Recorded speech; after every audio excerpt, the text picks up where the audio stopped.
Assalamu alaikum students and welcome back to my YouTube channel which is Project Quest and I hope you all are good and fine. Today we are going to discuss what is irony. Irony होती क्या है? Irony basically एक gap है, deliberate gap है language के दरमियान और what is being discussed उसके दरमियान। अब अगर मैं आपको इसको एग्जांपल्स के ज़रिए समझाऊं, से पहले हम लोग इसकी डेफिनेशन की बात कर लेते हैं कि आयरनी जो है ये बिल्कुल उसके ऑपोजिट होती है अपने लिटरल मीनिंग्स के। मतलब जो वर्ड एक्सप्रेस कर रहे हैं लेकिन उसका जो लिटरल मीनिंग है ये बिल्कुल उससे ऑपोजिट होती है। जैसे कि हम लोग एग्जांपल्स के ज़रिए देख लेते हैं। अब ऐसा इंसान जिसकी बहुत ही बुरी आवाज़ है, बल्कि ऐसी आवाज़ है जो जो जो कि क्रो के तरह है, अब उसको हम लोग कहें she is a great singer, so that there is a irony being used. यहाँ पे आयरनी यूज़ हो रही है कि अब ऐसे इंसान को कहा जा रहा है कि तुम एक ग्रेट सिंगर हो जिसकी तो आवाज़ ही बिल्कुल नहीं अच्छी है। अब एक बच्चा है जो कि कॉलेज में सारे सब्जेक्ट में फ़ेल हो जाता है, तो उसका फादर कहता है this is my intelligent student, ये मेरा जो है वो ज़हीन बच्चा है। अब यहाँ पे क्या हो रहा है, आयरनी यूज़ हो रही है, मतलब उसको किसी ना किसी तरीके से इंसल्ट किया जा रहा है। ठीक है, अब किसी ऐसे स्टेशन में जाना जो कि बिल्कुल ही खाली है और वहाँ पे जाके कहना वाओ इट्स सो क्राउडेड, मतलब यहाँ पे आयरनी इस्तेमाल किया। मतलब किसी भी वर्ड के जो मीनिंग है, लिटरल मीनिंग है, उससे ऑपोजिट बात की जाए तो वो आयरनी कहलाती है। ठीक है,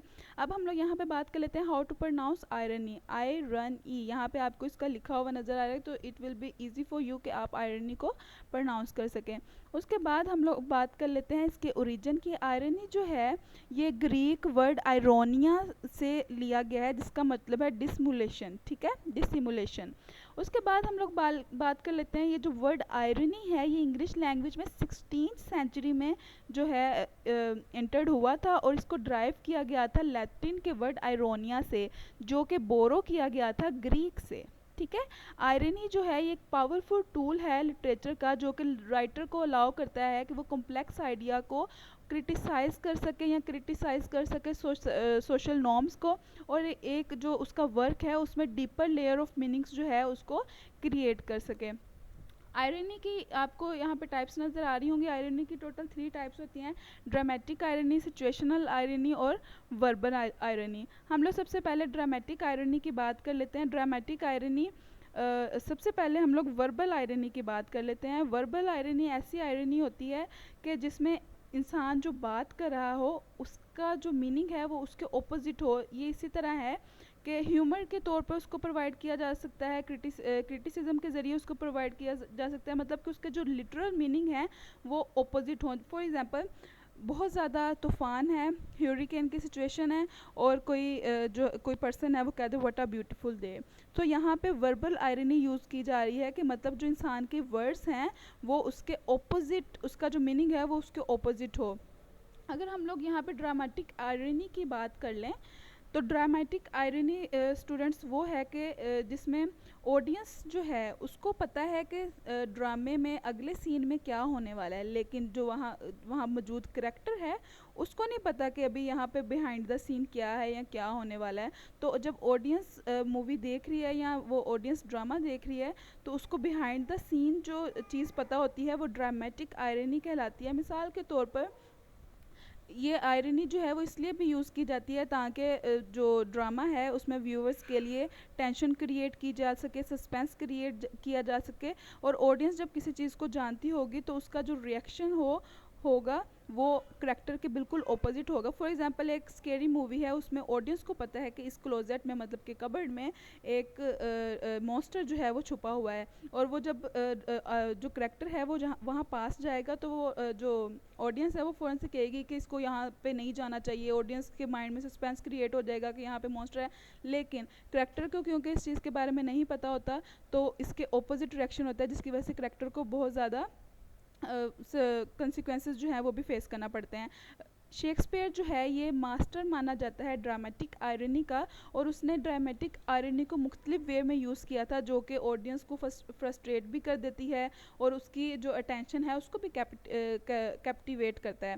और उसकी जो रोमियो और जूलियट की आयरनी थी वो बहुत ज़्यादा फेमस आयरनी के तौर पर मानी जाती है, क्योंकि जिसमें ऐसा था कि चूँकि जूलियट ने बहुत ज़्यादा स्लीपिंग पिल्स ले ली थी तो वो अपना पैगाम जो है वो रोमियो को भेज ना सकी, तो रोमियो को ऐसा लगा कि शायद वो मर गई है, लेकिन ये बात ऑडियंस को पता थी कि उसने स्लीपिंग पिल्स ले ली हैं और वो मरी नहीं है। लेकिन फिर भी रोमियो को ये बात नहीं पता थी, मतलब करैक्टर को ये बात नहीं पता थी, और वो अपने आप को जहर दे देता है, मार देता है। और ऑडियंस को जो पता होता है कि और जूलियट तो सो रही है, और ये रोमियो की डेथ का, मतलब ट्रेजिक डेथ का ज़रिया बनती है। तो ये एक ड्रामेटिक आयरनी कहलाती है। इसके बाद हम लोग बात कर लेते हैं सिचुएशनल आयरनी की। सिचुएशनल आयरनी जो है ये एक सिग्निफिकेंट डिफरेंस जो है कि क्या एक्सपेक्ट किया जा रहा है और क्या एक्चुअली में होता है उसको बयान करती है। ये मतलब कि ट्विस्ट लेके आती है किसी भी चीज़ के अंदर। फॉर एग्जांपल एक डेंटिस्ट है, ठीक है, अब वो दूसरों के ओरल हेल्थ के लिए बना होता है ताकि वो दूसरों की ओरल हेल्थ में हेल्प कर सके, लेकिन उसके अपने दांत जो हैं वो फुल ऑन कैविटी से भरे हुए हैं। तो ये बेसिकली सिचुएशनल आयरनी कहलाती है। अब अगर हम लोग यहाँ पे लिटरेचर में से एक एग्जांपल ले लें, ओ हेनरी की story the gift of Maggi की अगर हम लोग बात करें, यहाँ पे दो यंग लवर्स होते हैं जिनके पास पैसे नहीं होते, बट वो दोनों ट्राई करते हैं कि वो दोनों एक दूसरे को अच्छा क्रिसमस गिफ्ट दे सकें। अब जो लड़की है जिसका नाम डेला है, उसके बहुत ही ज़्यादा खूबसूरत बाल होते हैं, तो वो क्या करती है कि अपने बाल जो है वो कट कर लेती है, उसको सेल कर देती है, ताकि वो अपने जो लवर है उसके लिए, उसने एक घड़ी पहनी होती है हमेशा, उसकी एक उसके लिए चेन खरीद सके, उस घड़ी की जो चेन है उसको खरीद सके। और जो जिम होता है, मतलब उसका जो लवर होता है, वो क्या करता है, वो अपनी वो घड़ी बेच देता है, जो कि ताकि वो डेला के लिए, मतलब अपनी लवर के लिए एक कॉम खरीद सके उसके खूबसूरत बालों के लिए। अब ये क्या था, इसके रिज़ल्ट में ये होता है कि जो लवर होते हैं ना, दोनों एक दूसरे को एक अच्छा तोहफ़ा देना चाहते हैं, और दोनों के ही तोहफ़े जो हैं वो यूज़लेस पाते हैं। ज़ाहिर सी बात है, उसने घड़ी ही बेच दी तो उसकी चेन का क्या फ़ायदा, और उसने अपने बाल ही कटवा दिए तो कॉम का क्या फ़ायदा। तो जो दोनों ने एक प्राइस पे की एक दूसरे को अच्छा गिफ्ट देने के लिए, तो ये एक सिचुएशनल आयरनी कहलाती है। तो हम लोगों ने यहाँ पे सिचुएशनल आयरनी, वर्बल आयरनी और ड्रामेटिक आयरनी की बात की।